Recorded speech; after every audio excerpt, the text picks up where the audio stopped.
नमस्कार, आप देख रहे हैं हर न्यूज़ और मैं हूं भारती कबलाना। आज हम खास बातचीत में हमारे साथ मौजूद हैं बेरी हलका के नेता हैं और युवा जिला अध्यक्ष हैं प्रमोद राठी। आज हम उनसे बातचीत करेंगे कि किस तरह से उनका राजनीतिक जीवन रहा।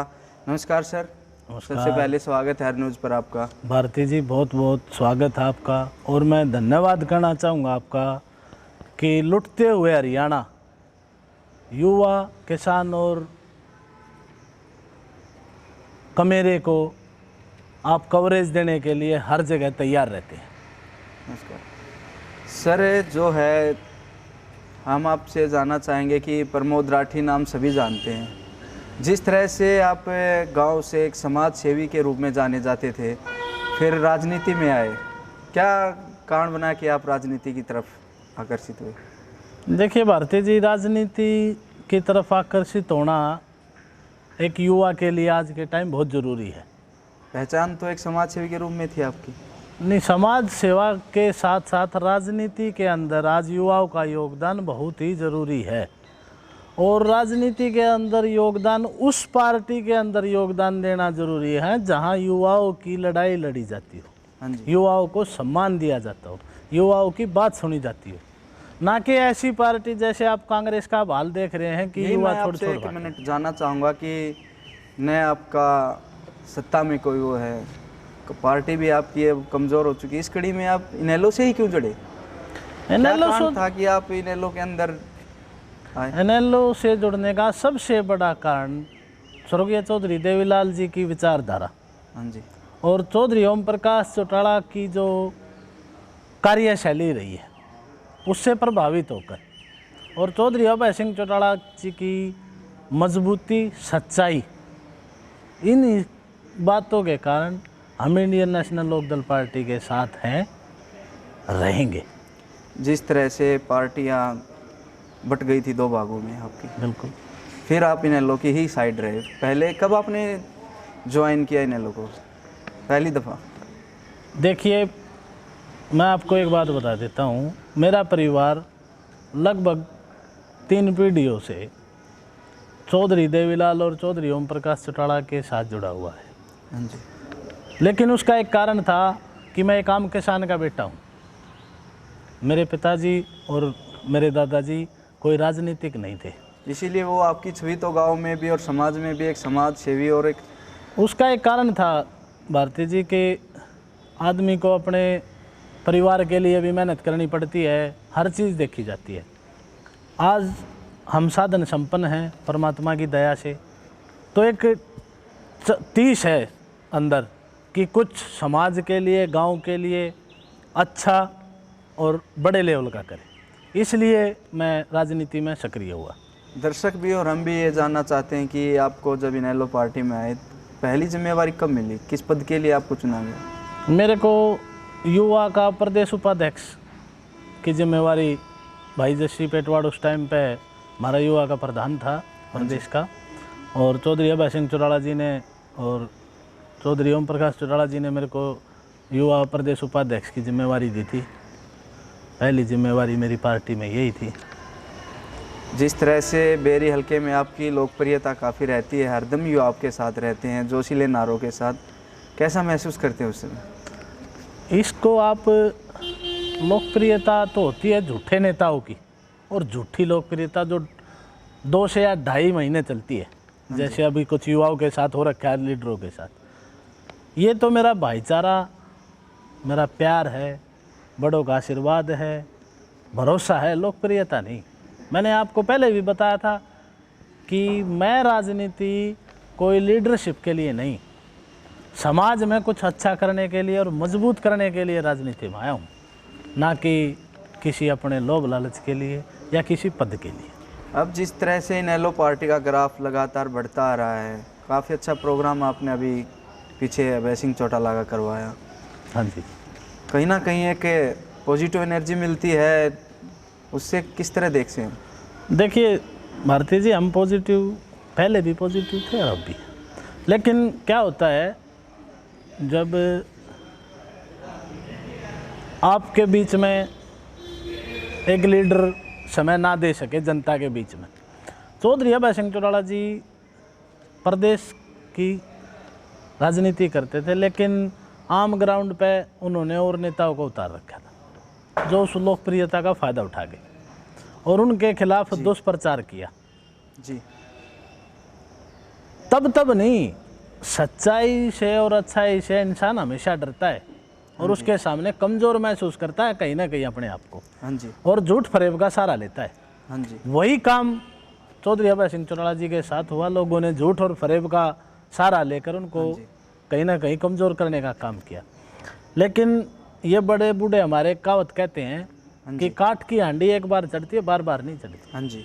तो वो काठ की हांडी उनकी चढ़ चुकी है, अब बार बार नहीं चढ़ेगी। और सच्चाई परेशान हो सकती है लेकिन विचलित और हार नहीं सकती कभी। जो इनेलो पार्टी ने कोरोना काल में भी जनता का साथ दिया, साथ रहे, बाकी पार्टियां तो काफ़ी कम ही दिखाई दिए नेता। जो आपके बड़े नेता हैं अभय सिंह काफ़ी एक्टिव रहे कोरोना काल में, इसका कहीं ना कहीं तो फ़ायदा होगा। उसको आप किस तरह देखते हैं कि किस तरह कोरोना काल हमारे आपकी पार्टी के लिए फ़ायदेमंद है?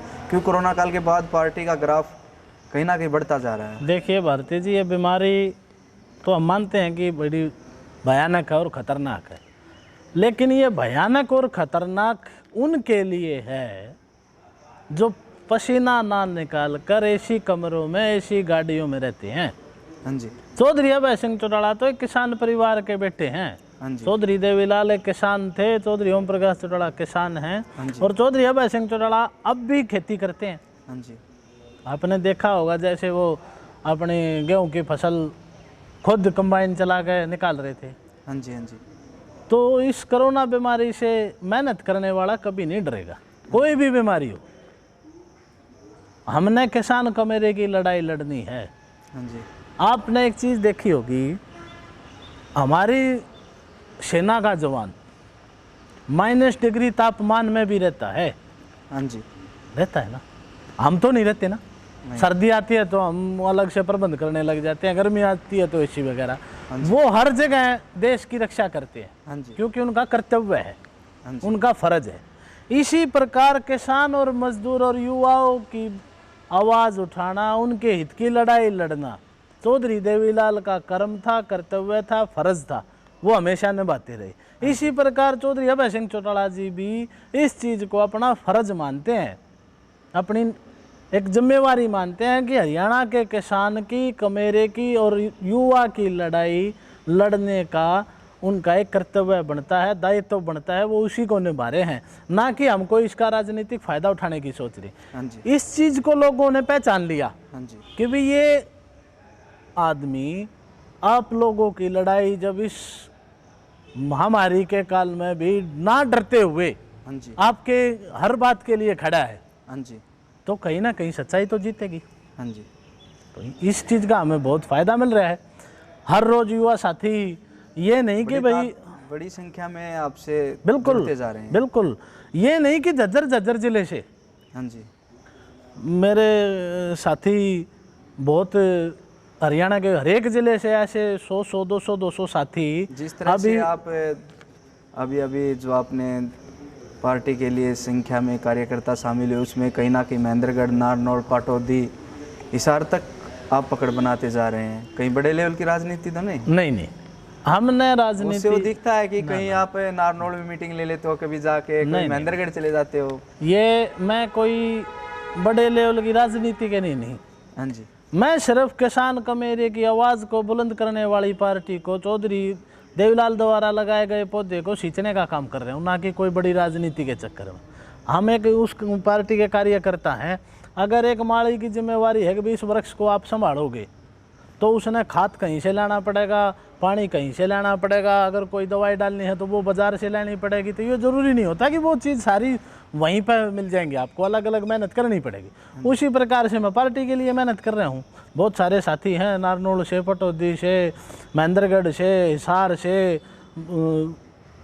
अपने भिवानी से, जिनसे मैं मिला हूँ, जिनसे संपर्क हुए हैं।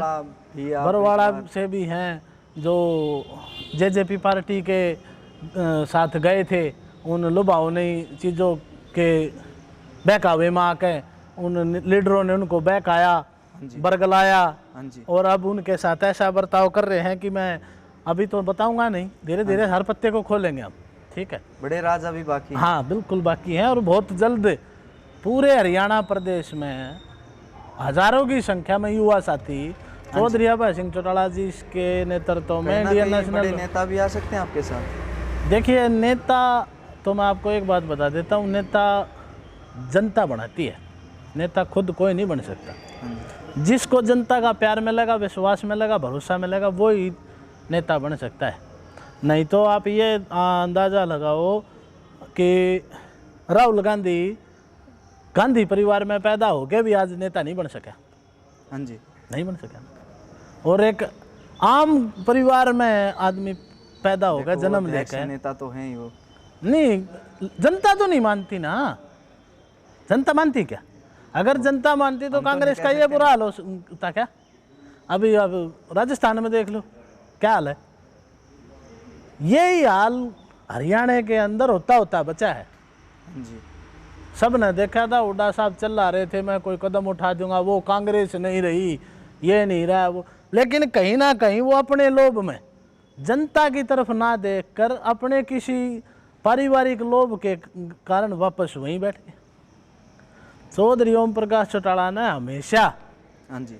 किसान, मजदूर और युवा के साथ समझौता आप भी करा, और जो किसी के साथ आपने उपायुक्त महोदय को ज्ञापन सौंपा है किसानों को लेकर, उसकी क्या?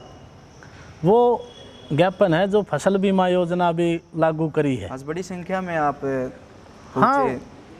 कुछ तो मौसम और बड़ी संख्या होती तो शहर में हम पैदल जाते, लेकिन मौसम खराब होने के कारण हमने वो गाड़ियों के साथ जाकर वो डीसी साहब को ज्ञापन देना पड़ा, नहीं तो हम इस सरकार की ईट से ईट बजाते शहर में भी और पूरे प्रदेश में बजाएंगे भी अगर किसानों के साथ ऐसे ही करते रहे तो।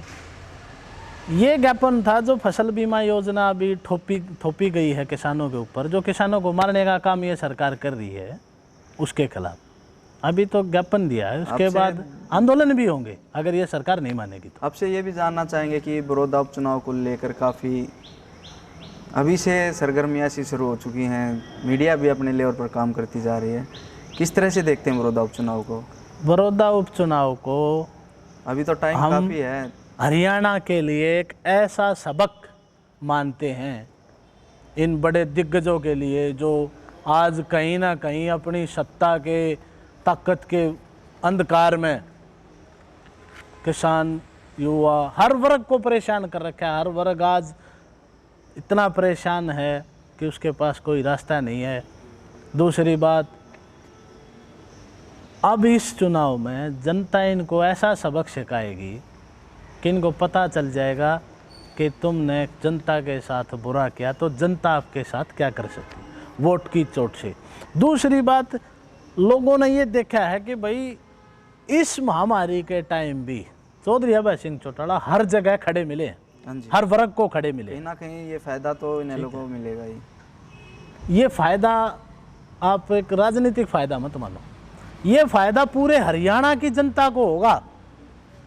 बड़ौदा की जनता सोच समझकर इस सरकार को चोट मारने का काम करेगी और पूरे हरियाणा की जनता को उसका फ़ायदा मिलेगा। राठ साहब, किसके साथ टक्कर मानते हैं बड़ौदा में आप?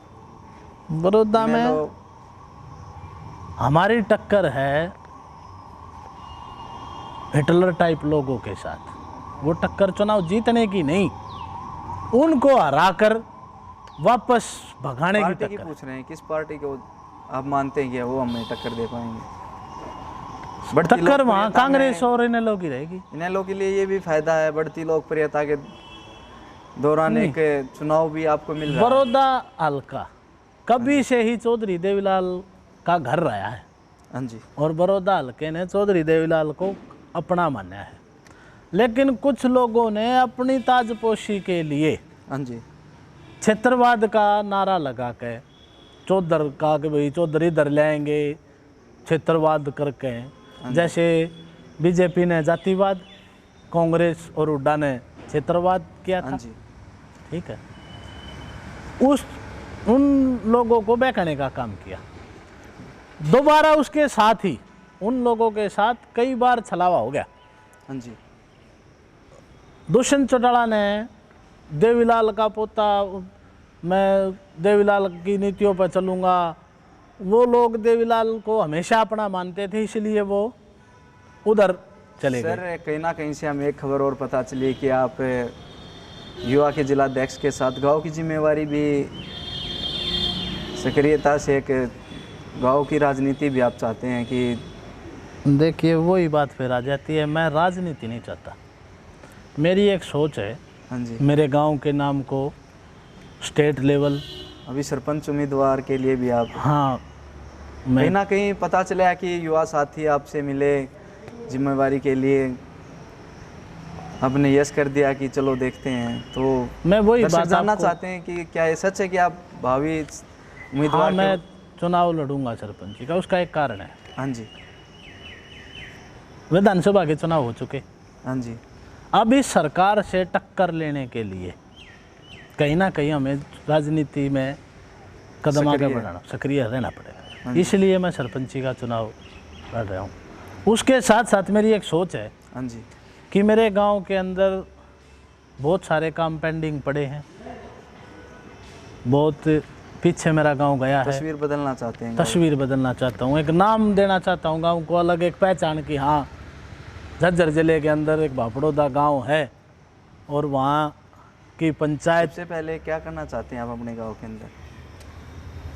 भारती जी कभी उधर आओगे ना तब दिखाऊंगा मैं आपको, अभी यहाँ नहीं बता सकता क्योंकि यहाँ आप उन समस्याओं को देख नहीं सकते। हाँ जी। बहुत गहरी समस्याएं हैं गांव के अंदर। हमारे गांव में हमेशा राष्ट्रीय लेवल के, अंतर्राष्ट्रीय लेवल के पहलवान भी, कबड्डी प्लेयर भी, फुटबॉल प्लेयर भी, हर वर्ग का इतना तो हम भी जानते हैं कि होली वाले दिन आप एक कबड्डी प्रतियोगिता का आयोजन कराते हैं, लेकिन इसका भी कहीं ना कहीं हमारा गांव उन सुविधाओं से वंचित रहा है। हाँ जी। सबसे पहली प्राथमिकता मेरी यही होगी कि गांव के अंदर खेल की हर एक सुविधा, बच्चों के लिए, बड़ों के लिए भी हर एक सुविधा उपलब्ध कराऊं। गांव के पानी के निकासी का रास्ता नहीं है, गलियां हैं, बहुत चीज़ें हैं जो गांव को ज़रूरत है। हरे भरे वृक्ष, पीपल है, बरगद है और अच्छे अच्छे किस्म के बहुत चीज़ें हैं जो। जी राठी साहब शुक्रिया जो आज आपने हर न्यूज़ पर आके बातचीत की।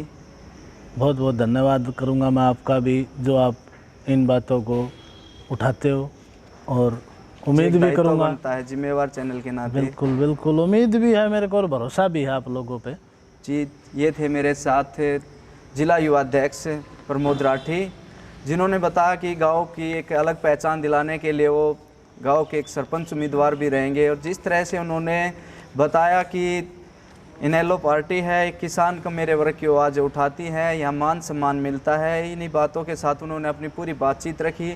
बने रहिए हमारे साथ और देखते रहिए हर न्यूज़ भारती कबलाना के साथ।